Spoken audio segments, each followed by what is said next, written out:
മലപ്പുറം തെരഞ്ഞെടുപ്പിൻ്റെ പ്രത്യേകത എന്ന് പറയുന്നത് കോടിയേരിയുടെ വകയായിരുന്നു. അത് മറ്റൊന്നുമല്ല, ഇന്നത്തെ കോൺഗ്രസ്സുകാരൻ നാളത്തെ BJP-കാരൻ എന്നതായിരുന്നു. BJP-യുടെ വർഗീയ അജണ്ടയ്ക്ക് ഓശാന പാടാൻ കോൺഗ്രസ്സുകാർക്ക് മടിയില്ലെന്നതാണ് കോടിയേരി സമർത്ഥിക്കുന്നത്. എന്നാൽ കോടിയേരി വിഷയം അവതരിപ്പിച്ചതോടെ കോൺഗ്രസ് നേതാക്കൾ കാട്ടുതീ പോലെയാണ് വന്നത്. കോൺഗ്രസിൽ ആരെയെങ്കിലും വിശ്വസിക്കാൻ സാധിക്കുക? ഇന്നലത്തെ കോൺഗ്രസ്സുകാരാണ് ഇന്നത്തെ BJP-കാർ, ഇന്നത്തെ കോൺഗ്രസ്സുകാരാണ് നാളത്തെ BJP-കാർ എന്ന് വ്യക്തമായില്ലേ? ഇങ്ങനെ നിരവധി പേർ നേതാക്കന്മാർ കോൺഗ്രസ് വിട്ട് BJP-യിൽ ചേർന്നുകൊണ്ടിരിക്കുമ്പോൾ ഇന്നത്തെ കോൺഗ്രസിന്റെ ഏത് നേതാവാണ് നാളെ കോൺഗ്രസിൽ തന്നെ ഉണ്ടാകും എന്ന് ഉറപ്പ് പറയാൻ സാധിക്കുക? ഇതിനെക്കുറിച്ച് ഇന്നലെ AK ആന്റണിയോട് മലപ്പുറത്തെ പത്രക്കാർ ചോദിച്ചു, നിങ്ങളുടെ നേതാക്കന്മാരൊക്കെ BJP ചേർന്നുകൊണ്ടിരിക്കുകയാണല്ലോ എന്ന്. അപ്പൊ AK ആന്റണിയുടെ ഉത്തരം എന്താണെന്ന് അറിയോ? ഇന്ന് എല്ലാ പാർട്ടിയോടും പഴയകാല കോൺഗ്രസ്സുകാർ തന്നെയാണ്. EMS പണ്ട് കോൺഗ്രസ്സുകാരനായിരുന്നു, AKG പണ്ട് കോൺഗ്രസ്സുകാരനായിരുന്നു. മാർക്സിസ്റ്റ് പാർട്ടിയുടെ ബംഗാൾ ഘടകത്തിലെ പകുതി പ്രവർത്തകന്മാരും TMC പോയിട്ടുണ്ട്. മാർക്സിസ്റ്റ് പാർട്ടി അങ്ങനെ വിശ്വസിച്ച് പറയാൻ പറ്റും? കോൺഗ്രസിനെ എങ്ങനെ വിശ്വസിക്കാതെ ഞങ്ങളെ വിശ്വസിക്കാൻ പറഞ്ഞു? ഞങ്ങൾ എവിടെ ഉണ്ട്? മാർക്സിസ്റ്റ് പാർട്ടി BJP മത്സരിക്കുന്ന ഏത് സംസ്ഥാനത്തുണ്ട്? ആവശ്യമില്ലാത്ത പരിഹാസം മാർക്സിസ്റ്റ് പാർട്ടിക്ക് വേണ്ട. അവരുടെ ശക്തി എന്താണെന്ന് മനസ്സിലാക്കണം. അവരിത്രയേ ഉള്ളൂ. കോൺഗ്രസിൽ അല്പ ക്ഷീണമുണ്ടായിട്ട് കോൺഗ്രസ് ദേശീയ പാർട്ടിയാണ്. എല്ലാ സംസ്ഥാന കോൺഗ്രസുമായി സഹകരിക്കാതെ യോജിക്കാതെ ഇവിടെ RSS സംഘപരിവാർ BJP-യെ നേരിടാൻ സാധ്യമല്ല. ആ യാഥാർത്ഥ്യം ഒരു കാരണം. അത് CPI-ക്ക് ഉണ്ടായിട്ടുണ്ട്. CPI-ക്ക് ഉണ്ടായ വിവേകം പോലും മാർക്സിസ്റ്റ് പാർട്ടിക്ക് ഉണ്ടായിട്ടില്ല. ആന്റണി ഇത്ര വലിയ തൊലിക്കട്ടി ഉള്ള ഒരാളാണെന്ന് എനിക്ക് ഇപ്പോഴാണ് മനസ്സിലായത്. ആർക്കെങ്കിലും ഇതിനെ ഇങ്ങനെ പറഞ്ഞ് ന്യായീകരിക്കാൻ സാധിക്കുമോ? ഇതേ AK ആന്റണിയാണ് കുറച്ച് ദിവസം മുമ്പ് കേരളത്തിൽ വന്നിട്ട് പറഞ്ഞു, ചില കോൺഗ്രസ്സുകാർ പകല് കോൺഗ്രസും രാത്രി BJP-യുമാണ് എന്ന്. അവരെ സൂക്ഷിക്കണം എന്ന് അദ്ദേഹം പറഞ്ഞു. അത് അദ്ദേഹം പറയാൻ കാരണം എന്താണെന്നറിയോ? അദ്ദേഹം ഒരു കോൺഗ്രസ്സുകാരന്റെ വീട്ടിൽ പോയി നോക്കുമ്പോൾ അവിടെ 2 ഷർട്ട്, ഒന്ന് വെള്ളക്കതർ, മറ്റൊന്ന് കാവി. ആന്റണി ആരോട് ചോദിച്ചു, ഇതെന്തിനാണ് ഈ കാവി? അത് രാത്രി പുറത്തു പോകുമ്പോൾ ഇടുന്ന ഡ്രസ്സാണെന്നാണ് അദ്ദേഹം പറഞ്ഞത്. ഇതാണ് പകല് കോൺഗ്രസ്, രാത്രി BJP. ഇങ്ങനെയുള്ള കോൺഗ്രസ്സുകാർക്ക് എങ്ങനെയാണ് മതനിരപേക്ഷതയ്ക്ക് വേണ്ടി പ്രവർത്തിക്കാൻ സാധിക്കുക? എങ്ങനെയാണ് RSS-ന്റെ പ്രത്യയശാസ്ത്രത്തിനെതിരെ പൊരുതാൻ സാധിക്കുക? കഴിഞ്ഞ UDF-ന്റെ 5 കൊല്ലക്കാലം 2 MLA-മാരുടെ ഭൂരിപക്ഷ MLA-മാർ ഇന്ന് വരും നാളെ വരുമെന്നും പറഞ്ഞ് നടന്നില്ലേ? 5 കൊല്ലം പൂർത്തിയാക്കൽ ഒന്നും നടന്നില്ലല്ലോ. ഒരാളും BJP പോവില്ല.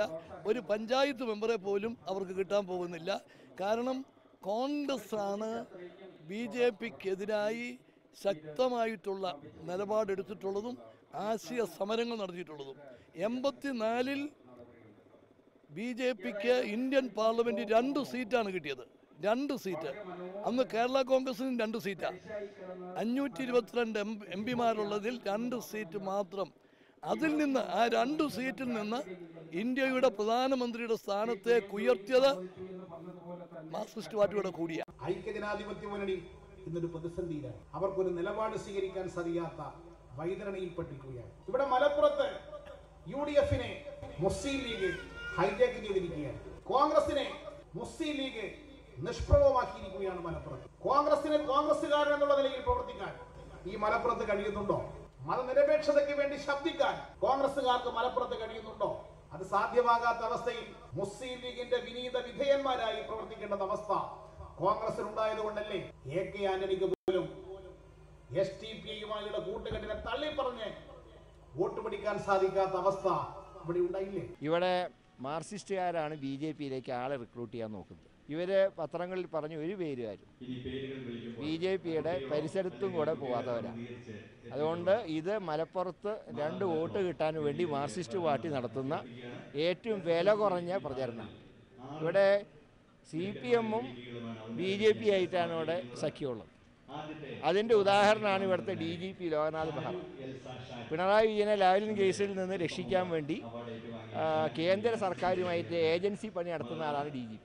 ആ DGP-നെ വെച്ചുകൊണ്ട് ഞങ്ങളും BJP ആയിട്ട് സഖ്യത്തിലാണെന്ന് പറയുന്നത് ജനത്തിന് കാര്യങ്ങൾ തിരിച്ചറിയാം. മലപ്പുറത്ത് അതിന് ശക്തമായിട്ട് തിരിച്ചടി ജനാധിപത്യ വിശ്വാസികൾ LDF-ന് നൽകുന്നുള്ള കാര്യത്തിൽ സംശയമില്ല. ഈ സാഹചര്യത്തിൽ AK ആന്റണി പറഞ്ഞ കാര്യം ഭൂരിപക്ഷ വർഗീയതയെ ന്യൂനപക്ഷ വർഗീയതയെ തോൽപ്പിക്കാൻ, അതിനുവേണ്ടിയാണ് അഡ്വക്കേറ്റ് എം വി ഫൈസലിന് അരിവാൾ ചുറ്റിക നക്ഷത്രം അടയാളത്തിൽ വോട്ട് ചെയ്യേണ്ടത്. യഥാർത്ഥത്തിൽ ആന്റണിയുടെ ഇന്നലത്തെ പ്രസംഗം കേട്ടാൽ ശരിക്കും അദ്ദേഹം പറഞ്ഞത് എം വി ഫൈസലിന് വേണമെങ്കിൽ കോൺഗ്രസുകാർ ജയിപ്പിച്ചോ എന്നാണ് ആന്റണി ഇന്നലെ ഇവിടെ വന്ന് പറഞ്ഞതിന്റെ അർത്ഥം. ഞങ്ങളെയൊക്കെ രാഷ്ട്രീയ ജീവിതത്തിന് കൃത്യമായ രാഷ്ട്രീയ ലക്ഷ്യമുണ്ട്. ഞങ്ങളൊന്നും ഒരു ഭാഗ്യാന്വേഷികളല്ല. ഞങ്ങളൊന്നും സ്ഥാനത്തിനും മാനത്തിനും വേണ്ടി കണ്ട അകിടുകൾ നിരങ്ങി നടക്കുന്ന ആളുകളല്ല. കോൺഗ്രസിൽ ജനിച്ച് കോൺഗ്രസിൽ ജീവിച്ച് കോൺഗ്രസിൽ മരിക്കണം എന്നാഗ്രഹിക്കുന്ന ഒരു രാഷ്ട്രീയ പ്രവർത്തകനാണ് ഞാൻ. അദ്ദേഹം ഇന്നലെ പറഞ്ഞെന്താ, ഞാനൊരു കടപ്പാട് തീർക്കാൻ വന്നതാണ്. തിരൂരങ്ങാടി എന്നെ പണ്ട് കുഞ്ഞാലിക്കുട്ടി ജയിപ്പിച്ചു, അതുകൊണ്ട് കടപ്പാട് തീർക്കാൻ വന്നതാണ് എന്നല്ലാതെ ഈ രാഷ്ട്രീയത്തെ ഉയർത്തിപ്പിടിക്കാൻ AK ആന്റണിക്ക് പോലും സാധിക്കാത്ത അവസ്ഥ ഇവിടെ ഉണ്ടായി. CPM-കാരും അവരുടെ കൂടെ ആരെങ്കിലും പോകാതെ പിടിച്ചു നിർത്തിയാൽ മതി. കാരണം അറിയപ്പെടുന്ന ആളുകൾ, പഴയ BJP-യുടെ സംസ്ഥാന പ്രസിഡന്റ്, ആദ്യകാല DYFI KSYF-ന്റെ സംസ്ഥാന സെക്രട്ടറി ആയിരുന്നു പിണറായി വിജയൻ്റെ കൂടെ. അങ്ങനെ നോക്കിയിരുന്നാൽ മതി. ഇന്ത്യയിൽ BJP-യുമായോ സംഘപരിവാർ ശക്തികളുമായിട്ടോ സഖ്യം ചെയ്യാത്ത ഏക രാഷ്ട്രീയ party Indian National Congress. EM Sankaran Namboodiripad തന്നെ സമ്മതിച്ചിട്ടുണ്ട്. കഴിഞ്ഞ നിയമസഭയിൽ വലിയൊരു വാഗ്വാദം നടന്നതാണ് മുഖ്യമന്ത്രി ഞാനുമായിട്ട്. സംഘപരിവാർ ശക്തികളുമായി സഖ്യം കൂടിയിട്ടുണ്ട് ഞങ്ങൾ എന്ന് EMS അദ്ദേഹത്തിൻ്റെ സമ്പൂർണ്ണ കൃതികളിൽ സഞ്ചിക 23 210 പേജിൽ തുറന്ന് സമ്മതിച്ചിട്ടുണ്ട്. ഇപ്പം നാളെ കോടിയേരി ബാലകൃഷ്ണൻ BJP പോകാൻ സാധ്യതയുണ്ടെന്ന് ഞാനൊരു പ്രസ്താവന നടത്തുക. എന്താ അതിന് അടിസ്ഥാനം? എന്താ ഞാനൊരു പ്രസ്താവന നടത്തുക? എനിക്കൊരു ഉത്തരവാദിത്വം ഇല്ലാത്ത ഒരാളാണെന്നല്ലേ നിങ്ങൾ ധരിക്കുള്ളൂ.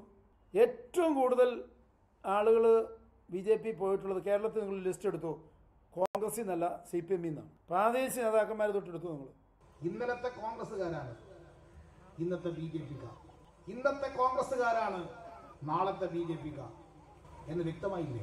BJP-യിലേക്ക് കോൺഗ്രസിന്റെ MP-മാർ പോകുന്നു എന്ന് പറഞ്ഞത് കോടിയേരി ബാലകൃഷ്ണൻ. 4 പേര് വളരെ കൃത്യമായിട്ട് അദ്ദേഹം 4 എന്ന് പറഞ്ഞു. അപ്പോൾ അദ്ദേഹത്തിനായിരിക്കും ആ പേരറിയാവുന്നത്. അതുകൊണ്ട് കോടിയേരി ബാലകൃഷ്ണൻ എന്തിനാ ഒളിച്ചു വെക്കും?